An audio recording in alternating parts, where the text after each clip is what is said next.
Subscribe to my channel if you don't want to miss anything new.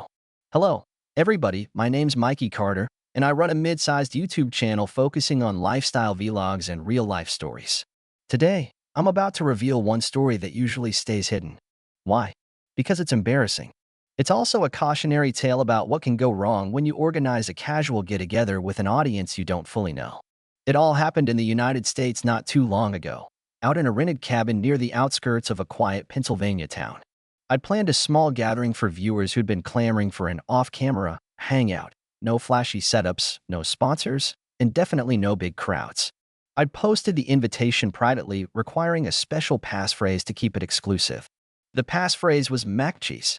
Cheesy, I know, but it made sense in the moment. I expected maybe 8 or 10 folks to show up. Instead, nearly 17 people rolled through the front door that evening. That part was surprising but still manageable until I realized that 16 of these guests were male and only one was female.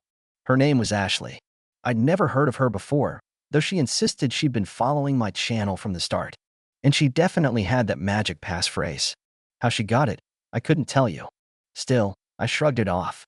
We were all there to socialize and have a good time, so I decided not to overthink it. We'd chosen a secluded spot so that no neighbors would get bothered by the noise, and so that each person felt free to speak up or mingle without the usual hustle and bustle. The place was a rustic cabin with creaky steps, a wide front porch, and an old furnace. Sure, it wasn't fancy, but the natural scenery and the promise of an authentic, real-life meeting appealed to my viewers. Everybody brought snacks, drinks, or something to share. People spilled their personal experiences, cracked jokes, and asked me about my channel's behind-the-scenes details. Meanwhile, Ashley, being the only woman in the group, naturally attracted a fair bit of attention. She seemed okay with it, grinning at every joke and tossing back comments like she was used to bantering with guys. Nobody seemed to mind her presence in the slightest. I was sort of glad we had at least some diversity that night. But there was an awkward undercurrent. I caught glimpses of whispered side conversations, as if some folks wondered whether Ashley had come with an agenda. Maybe I'm just paranoid, but I picked up on that vibe almost right away. Still, early in the evening, things seemed friendly enough. I told myself to relax. After all, I'd specifically asked for a relaxed night with no pranks, no big revelations, just a chill meet and greet. However, as the evening progressed, some subtle questions got lobbed Ashley's way: where she was from, how old she was, how exactly she had discovered the event, and so on. She answered politely but without much detail. She said she'd grown up in Ohio and recently moved to Pennsylvania for college, so maybe that explained how she managed to get there so easily. It raised a few eyebrows, but no one pressed too hard at that point.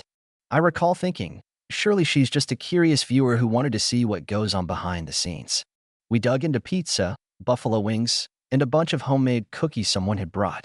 Meanwhile, the group's vibe began to morph as a couple of the guys cracked open their beers. People started to talk over each other, occasionally in raised voices, just typical party energy. I did keep one eye on Ashley, making sure she wasn't feeling overwhelmed. She seemed fine. She laughed, took part in the conversation, and didn't appear at all intimidated by the crowd of men. Then, at about 10 o'clock, a couple latecomers arrived, both guys, making the head count even more lopsided. The one female in a sea of men. That was the point when someone blurted out, "Hey, Ashley, how'd you find out about this, anyway?" And I sensed an accusatory tone creeping in. She again explained she'd received the passphrase from a friend who knew me through Discord, but no one else recalled hearing that name she mentioned. The atmosphere twisted ever so slightly. Suspicion, or maybe plain curiosity, flickered in a few people's eyes. Even with that mild tension, we carried on. I remember thinking to myself, probably nothing to worry about. I'd done smaller meetups before, never with any drama. But that night, as we'd soon find out, was definitely going to be different. The plan for the get-together was simple. No big schedule, just conversation, stories, maybe a couple of silly party games. And for a while, it went exactly like that. Yet behind the surface, something was stirring, an intangible friction that would explode by midnight. Looking back, I can see the telltale signs in how the group polarized around Ashley's presence. Some guys tried to be extra charming, while others kept to themselves and eyed her with suspicion. Meanwhile, I floated around, trying to moderate a space that was gradually losing its chill. It wasn't yet obvious, but that night was building up to a point of no return, one that would leave everyone stunned by the time the sun rose. By about 11 o'clock, the cabin felt both cozy and stifling. Cozy because of the warm lighting and the low hum of casual chatter, but stifling due to the sense that no one was fully prepared for what might happen next. People staked out spots on the overstuffed couches or flopped down in rickety wooden chairs dragged in from the kitchen. One guy, Jake, sat near the fireplace, jabbing at the embers with a poker as if trying to keep the flame alive. Another dude, Robbie, was rummaging through the fridge for more soda or maybe another six-pack. Meanwhile, I lingered near Ashley, playing the unofficial host. The place itself was a modest rental. I'd picked it for its remote location, hoping we wouldn't have random drop-ins or the local law enforcement showing up because of noise complaints. The wooden floors creaked with every step, and the walls were thin enough that you could hear the wind whistling outside. Aside from the occasional crackle of the fireplace, the inside air was filled with half a dozen conversations weaving into each other. I was in the middle of a quick Q&A session, fielding queries from a few fans about how I made a particular vlog or whether I'd collaborate with bigger YouTubers anytime soon. Then, from across the living room, I heard a voice practically bark. "So, Ashley, you mind telling us again how you ended up here?" The question came from Tony, a tall, broad-shouldered guy who'd driven up from Maryland. He gave a lopsided grin, but it wasn't friendly. Ashley turned toward him, adjusting a beanie that covered most of her dark hair. "I told you," she said calmly. "I got the passphrase from a friend who said Mikey was meeting a small group of viewers. I love his channel, so I came. Simple as that." Tony raised an eyebrow, clearly unconvinced. "Really?" he muttered. At that point, I felt compelled to step in. "Hey Tony, she's a legit subscriber. We're all just hanging out, right?" I tried to keep it light, but inside, a heavy feeling formed. The rest of the group went silent for a moment, as if waiting to see how Tony would respond. He just smirked, pivoted on his heel, and walked off, leaving us in an uneasy hush. Ashley flashed me a small smile that said, "Thanks for defending me," but her eyes revealed she was rattled. I decided a group game might defuse the tension. Someone suggested charades, so we divided into two teams, guys who'd come together from one area, and whoever was left, which included me and Ashley. We launched into silly pantomimes. At first, it went smoothly. Laughter, cheers, and the typical frustration of guessing the wrong clue. For a good half hour, things felt normal again, and I secretly hoped that the suspicious vibe was fading. But as the game wore on, I noticed a few people drifting over to the corner, speaking in low tones. Tony and his buddy Mark were among them, frequently glancing in Ashley's direction. That silent tension was creeping back in. I tried to focus on the game, but the corners of my mind were on alert. Eventually, Ashley excused herself to the kitchen for a refill on her soda. That was when Mark strutted over to me and said in a lowered voice, "Dude, can't you see this is suspicious? There's no reason for a random girl to crash an all-guys meet and greet at a secluded cabin. She's up to something." I tried to laugh it off. "Mark, you're being paranoid. A fan is a fan. This is exactly why I only posted the invitation privately. I want real viewers here, not random trolls." Mark just shook his head and mumbled, "You'll see," before stepping away. An uneasy sense of foreboding started to gnaw at me. The atmosphere had turned into something far from the chill, friendly meetup I'd intended. Sure, not everyone shared Tony and Mark's view. Most of the guys were still just vibing, swapping stories, or half-watching a random movie on TV. But all it takes is a couple of relentless agitators to flip the dynamic entirely. At about midnight, someone realized we were out of ice. A small group volunteered to hop in a truck and head to a gas station a few miles away. They left, and the cabin grew quieter. Fewer voices, fewer distractions. That was when Tony sauntered up to Ashley, who'd returned to the living room. He planted himself in front of her, arms crossed, as if blocking her path. "So, Ashley, do you have any proof you're not here on someone else's orders? Might you be, say, an undercover reporter looking for dirt on Mikey or on us? Or maybe you got some hidden camera?" The room froze. I could feel the tension leap up about 10 notches. Ashley stared at Tony, a mix of disbelief and anger flashing across her face. "Seriously," she said, her voice steady but laced with irritation. "You think I'm a journalist or something? I'm just a fan who drove out here to hang with people who watch the same channel." Tony let out a dry laugh. "Sure you are." I immediately tried to intervene. "Tony, chill, that's enough. Stop grilling her like this." But he wasn't backing down. Why should I chill? I'm looking out for you, Mikey. This could be a setup. You don't know who's collecting info. A couple of guys, caught off guard by the unfolding confrontation, hovered nearby, unsure whether to jump in or step away. At that moment, I realized the private gathering concept had ironically turned into an interrogation scenario for Ashley. She shot me a look that pleaded, "Are you really letting them treat me this way?" Embarrassment and guilt rushed through me. I tried again to break the tension. We came here to have fun, remember? No conspiracies, no drama. Let's move on. But it was too late. This was only the beginning of the night's unraveling. Tony's accusations had planted a seed of distrust, and the atmosphere was about to get a whole lot darker. The ice run took longer than expected, so for a while we were down to a smaller group of about 10 people inside the cabin. That didn't stop the growing anxiety. A few guys had begun eyeing the front window as if expecting a police cruiser to pull up at any moment.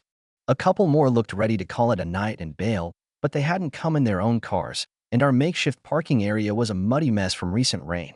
Ashley, meanwhile, tried to maintain her cool despite the fact that Tony was basically harassing her with one baseless accusation after another. She'd retreated to a corner of the sofa, arms crossed over her hoodie, attempting not to engage. Yet Tony wouldn't quit. Every so often, he'd toss a cynical remark in her direction. "So who do you work for?" Or, "What's your real name, anyway?" As if Ashley weren't good enough. I kept stepping in, telling him to cut it out. Mark occasionally joined in, though he didn't seem quite as worked up. In fact, Mark appeared torn between suspicion and guilt, like he wanted to believe Ashley was innocent, but found the scenario too weird to dismiss. The rest of the guys were lost in a swirl of confusion, not sure whose side to take or if they should take any side at all. After all, this was supposed to be a relaxed meet and greet, not a standoff. Around 1 a.m., the group that went to get ice finally returned. They brought back not only fresh ice, but a couple more six-packs, thinking it might help lighten the mood. It had the opposite effect. With more alcohol in the mix, some people grew bolder, while others got more defensive. The tension felt like static electricity crackling in the air. That's when Garrett, a tall, lanky guy in a baseball cap, tried to reason with Tony in a calmer tone.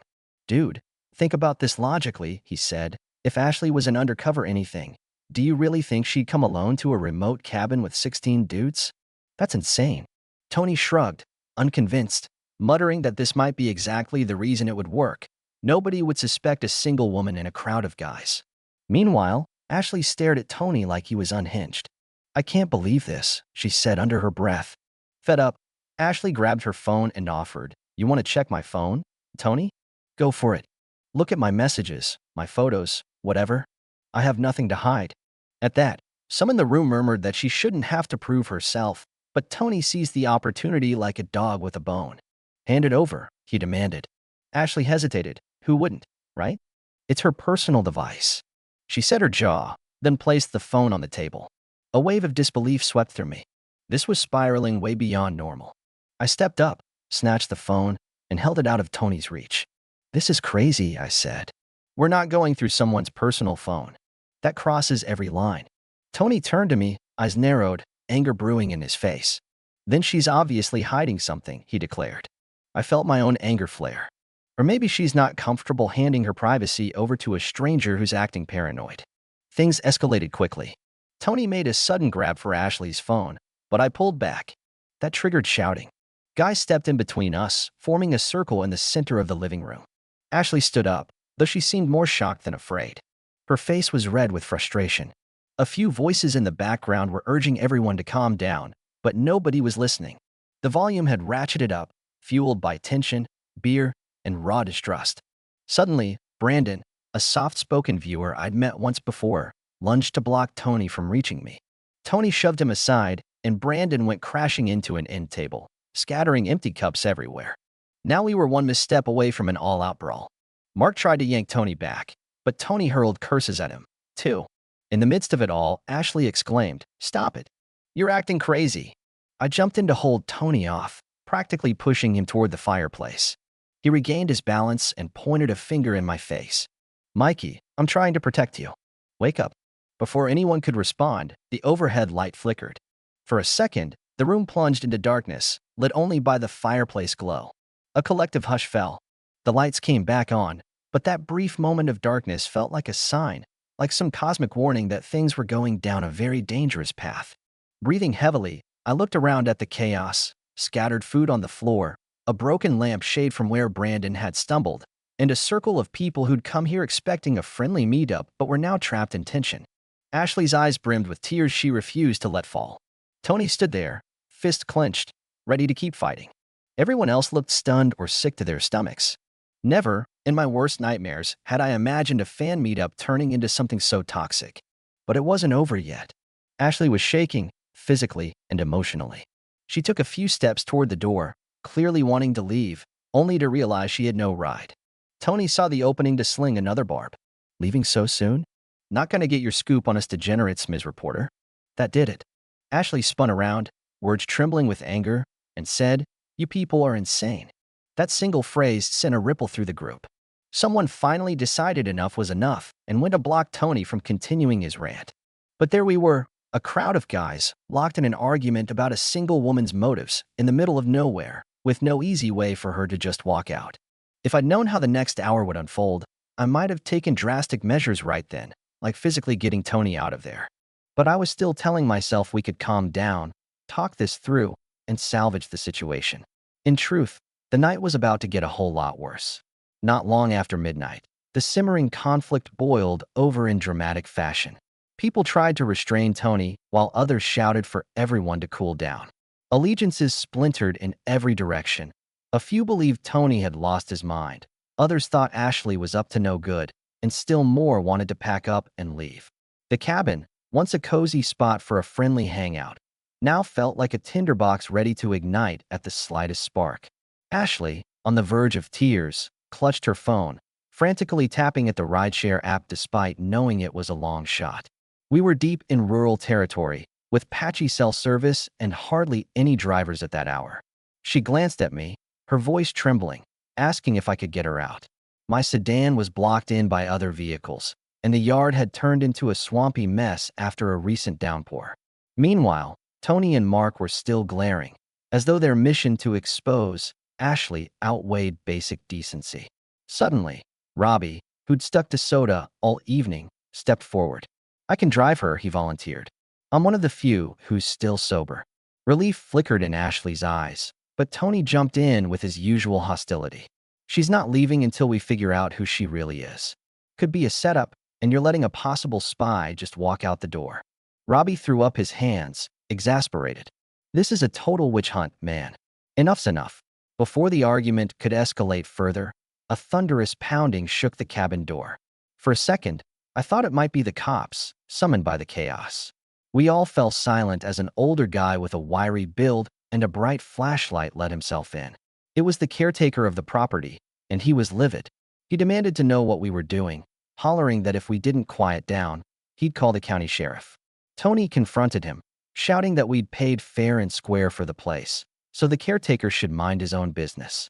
Their exchange turned heated, with the caretaker calling us a bunch of troublemakers. He finally stormed out, slamming the door so hard the walls rattled. The silence that followed was charged with dread. Nobody wanted to become the subject of a police report, yet the tension was at a boil. In that thick hush, Ashley stood near the window, hugging herself as if she were cold. I approached and told her, as calmly as I could, "We'll get you out of here, I promise." She nodded, but tears welled up in her eyes. Tony's voice sliced through the tension like a knife. "Nobody's going anywhere till we get real answers." She could have recordings of everything. At that, Ashley spun around, voice cracking. "Recordings of what? Your paranoid ramblings?" "All I did was drive out here to meet a content creator I admire." Tony advanced on her, and that was when Mark, who'd been pacing, finally intervened. He gripped Tony's shoulder, urging him to let it go. Tony whirled, shoving Mark so forcefully that Mark crashed into a wooden chair, snapping it under his weight. That triggered a chain reaction. Garrett jumped in, yelling at Tony to back off, while Robbie tried to hold Tony's arms. People shouted, cursing, stumbling over furniture. The place turned into a maelstrom of shoving and toppling objects. I fought my way toward Ashley, who stood pressed against the wall, eyes wide with fear. My adrenaline surged. Never had I imagined a fan meetup would degenerate into physical confrontations. Tony roared that I was betraying him by defending a stranger. Mark tried to pick himself up, muttering obscenities through clenched teeth. I half expected the caretaker to burst back in with the sheriff in tow. Suddenly, a lamp got knocked off a side table, plunging half the room into shadows. I grabbed Ashley's hand, determined to get her out before someone really got hurt. Robbie, seeing my desperation, shouted over the chaos, "I'll drive." We pushed our way through the knot of bodies, ignoring Tony's angry shouts. The front door flew open, revealing the dark yard beyond. Once outside, the cold air felt like a slap in the face. Ashley was trembling so hard I feared she'd collapse. Robbie hustled us to his battered old sedan parked near the gravel path. Mud splashed under our shoes, but we pressed on. We piled in, and Robbie fired up the engine. Headlights cut across the ruts in the yard, illuminating the porch just as Tony charged out, still yelling. But there was nothing he could do. We tore down the dirt road, adrenaline pumping so loudly in my ears I could hardly think. All the while, guilt gnawed at me. What about the rest of the group left behind in that powder keg? Had I abandoned them to a potentially vicious brawl? But I couldn't leave Ashley there in such a hostile environment. Some lines, once crossed, can't be taken back. Better they settle their issues than risk an even darker turn. A few miles down, we hit a county highway under a blanket of quiet stars. Ashley broke into quiet sobs in the back seat, her composure finally shattering. My own hands shook on my lap. Robbie, eyes locked on the road, murmured, "What a nightmare." I didn't reply.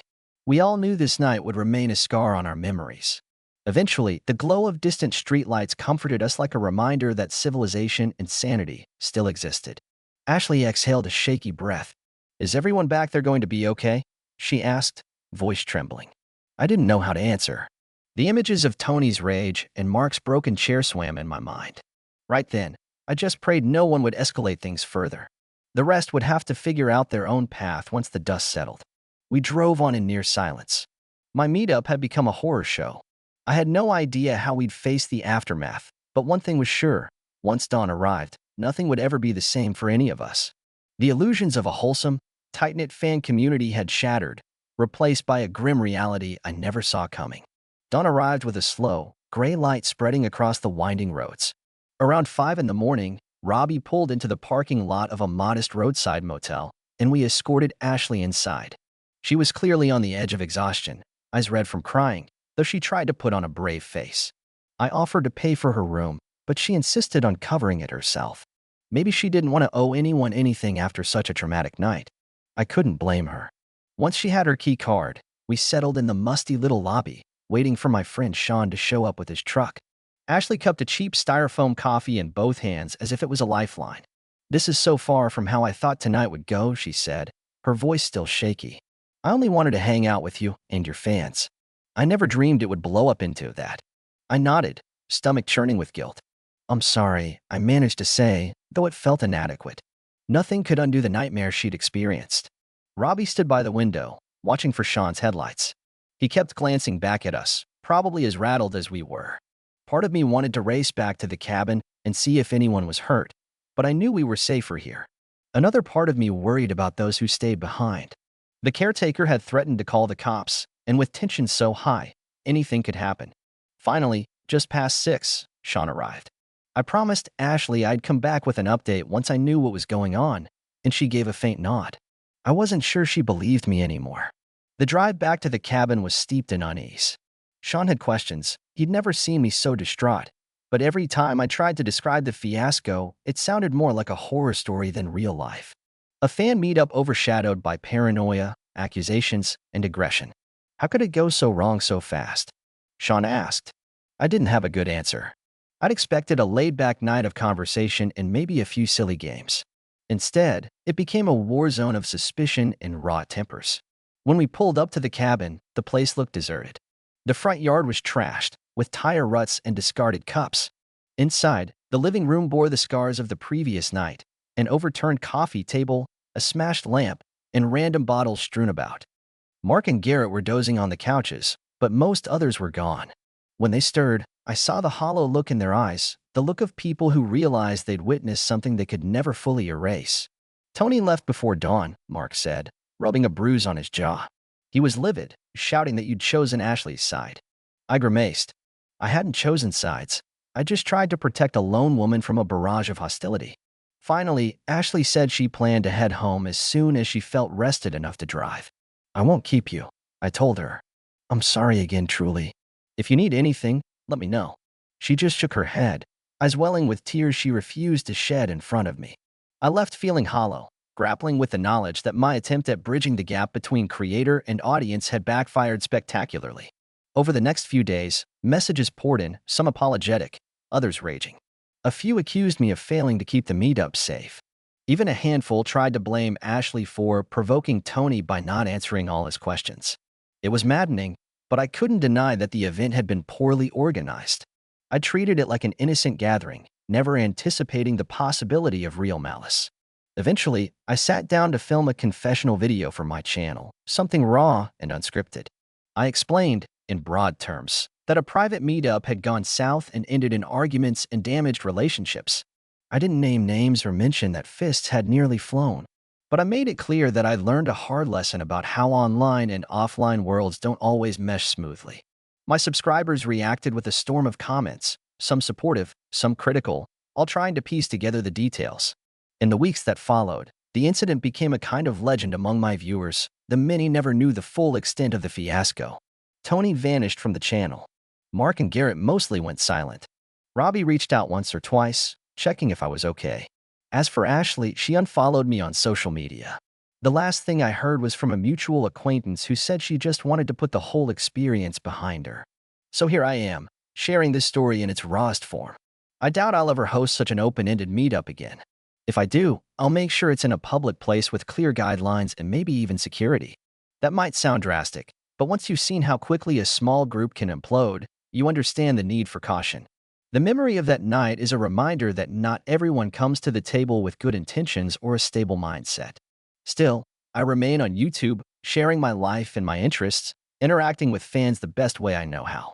The spirit of connection that drew me to content creation hasn't died, just grown wiser. If you've read this far, I encourage you to subscribe, but also to remember the lesson behind this cautionary tale. Communities, whether online or in person, are only as strong as the empathy and respect their members bring. Without those, even the most well-intentioned gatherings can collapse under suspicion and fear. That morning at the motel, when Ashley asked if this was the norm for fan meetups, I told her it wasn't. And it shouldn't be. But it happened once, and that's enough to give me pause every time I plan something new. I guess what I'm saying is, be careful out there, folks. Connection is beautiful, but keep your eyes open, and never underestimate how quickly trust can shatter in a room full of strangers. Perhaps that's the real moral of this story. Handle real-life meetups with care, or risk watching your hopes and your reputation go up in flames.